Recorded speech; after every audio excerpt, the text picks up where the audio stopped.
the afternoon. I'll take a few questions right now. Joel Pollack from California Post. Can you comment on a protest yesterday in LA that targeted a Jewish community meeting at the Wilshire Boulevard Temple to discuss physical security with Israeli officials? I do not have any information on this, Joel, but I can look into it. Second question, can you comment on the challenge of negotiating with Lebanon while also carrying out airstrikes on Hezbollah? Like I reiterated inside of that briefing, I discussed that Israel will continue to defend itself, and Hezbollah is required to disarm regardless of conversations that take place. And the state of Israel will continue to insist on the full enforcement of the ceasefire in Lebanon to ensure that this terror group is completely cut off. They're not rearming, that there's no threat to the state of Israel, its citizens, and our security forces as well. 3, Prime Minister Netanyahu said he's willing to come to New York. Is there a visit planned, and what would Israel do to prevent the Prime Minister's threatened arrest by Mayor-elect Mamdani? He had an interview yesterday with the New York Times, and he spoke a little bit about that. You can take a listen to it there. Steve Shear from Reuters. Given the political environment and political infighting within the coalition, how much effort is Netanyahu putting into passing the 2026 budget to ensure the government does not collapse by the end of March? Could not passing the budget be used to call for new elections? Well, the Prime Minister is a beyond strong leader, and he is pushing his agenda forward. We also released a statement on this as well from the government meeting this morning. You can take a look at that.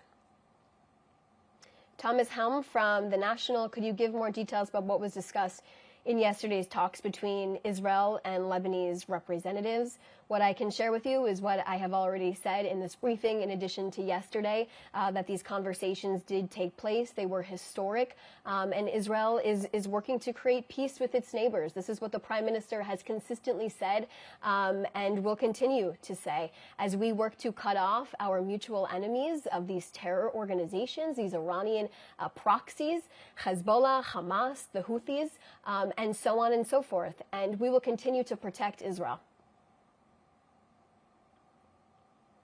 Teresa, Forum Daily News, can you clarify what other conditions Israel considers necessary before reopening Gaza's main crossing and how today's transfer of remains factors into that decision?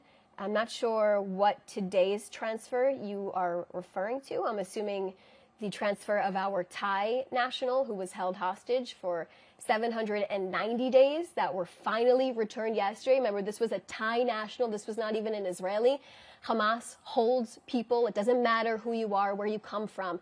A Thai national was in captivity for more than 2 years. And let's remember, we still have our hostage, another Israeli hostage still in captivity. We have one hostage left.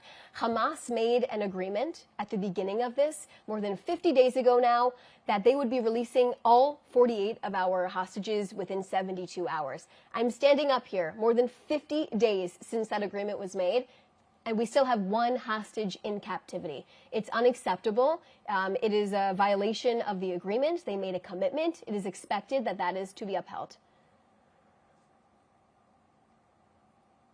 Adam Parsons from Sky News, can you please confirm that Abu Shabab has been killed, and can you outline the relationship Israel had with Abu Shabab? I've seen these reports. I cannot comment at this time. And by the way, I was watching Sky News yesterday, and I noticed over and over again that Hamas terrorists are actually referred to as militants. These are terrorists. I have seen this widespread for 2 years now. Why is the term militant being used to describe people who came across the border, slaughtered communities, massacring them, taking people hostage for more than 2 years, being defined as militants? This is a terror organization who believes in the jihadi movement. These are terrorists. Let's use the correct terminology here. We have seen it over and over again. Sky News has used it once again, nearly for 2 years, in addition to the BBC and so many other organizations. I read your outlets on a daily basis, and I would prefer, including the entire rest of the world who believes in democracy, to not see the word militant being used to describe an actual terrorist. Okay, so these are all the questions that I see right now. If you have any other questions, please reach out to our office. Thanks so much for your time today.